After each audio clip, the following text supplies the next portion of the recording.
അവർക്ക് ആ ലേഖനം എഴുതുമ്പോൾ ഈ പ്രത്യാശ തെസ്സലോനിക്ക സഭയ്ക്ക് നഷ്ടപ്പെട്ടുകൊണ്ടിരിക്കുകയായിരുന്നു. ആദ്യ കാലഘട്ടങ്ങളിൽ ഉണ്ടായിരുന്ന ആ ഉറപ്പും വിശ്വാസവും ഒക്കെ അവർക്ക് കുറഞ്ഞു വന്നു. അതിന് പലവിധ കാരണങ്ങളുണ്ട്. അതുവഴി അവർക്ക് പല സംശയങ്ങൾ അവരുടെ ഇടയിൽ ഉണ്ടായി. ഈ പശ്ചാത്തലത്തിലാണ് പൗലോസ് അവർക്ക് ലേഖനം എഴുതുന്നത്. പക്ഷെ ഒരു കാര്യമുണ്ട്, അത് തെസ്സലോനിക്ക സഭയ്ക്ക് മാത്രമായിട്ടുള്ള ഒരു കാര്യമല്ല. അതേ വിഷയം ഇന്ന് നമ്മുടെ വിശ്വാസ സമൂഹങ്ങൾക്കും ഇപ്പോൾ അത് ഉണ്ടായിട്ടുണ്ട്, ഇനിയും ഉണ്ടാകാൻ സാധ്യതയുമുണ്ട്. ഇങ്ങനെയുള്ള ഒരു കാലഘട്ടത്തിൽ കൂടിയാണ് സഭ കടന്നു പോകുന്നത്.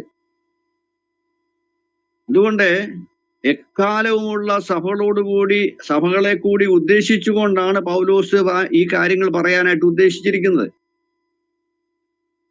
നമുക്കറിയാം, കർത്താവിന്റെ വരവിന് 2 മുഖങ്ങളുണ്ട്, 2 ഫേസ്.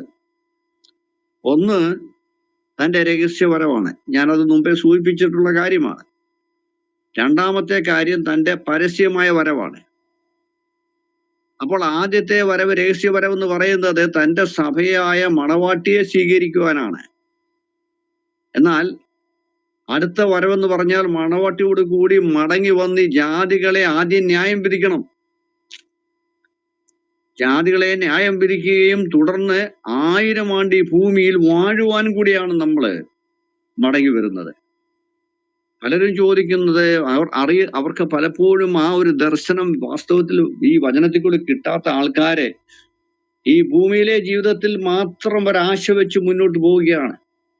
കർത്താവ് പറയുന്നുണ്ട്, ഈ ഭൂമിയിലെ ജീവിതം നമ്മളിവിടെ പരദേശികളും വന്നു പാർക്കുന്നവരുമാണെന്നാണ് വിശുദ്ധന്മാരായിട്ടുള്ള പിതാക്കന്മാർ അത് വിശ്വസിക്കുകയും അതനുസരിച്ച് ജീവിക്കുകയും ചെയ്തപ്പോൾ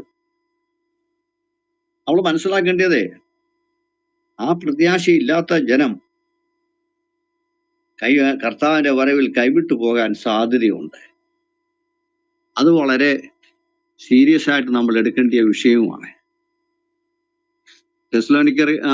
തെസ്സലോനിക്കർക്ക് എഴുതിയ അതിന്റെ ലേഖനം, 1-ാം ലേഖനം തന്നെ നമ്മളിപ്പോ 1-ാം ലേഖനത്തിലേക്കാണ് നമ്മൾ കടന്നു വന്നത്. അതിന്റെ 4-ാമത്തെ അധ്യായം, അതിന്റെ 14 മുതൽ 17 വരെയുള്ള വാക്യങ്ങളൊന്ന് വായിക്കാമോ? തെസ്സലോനിക്കർ 4-ാം അധ്യായം അതിന്റെ 14 മുതൽ 17 വരെയുള്ള വാക്യങ്ങള്, അതിന്റെ വാക്യങ്ങളാണ്. இயேசுவானவர் மரித்து பின்பு எழுந்திருந்தார் என்று விசுவாசிக்கிறோமே, அப்படியே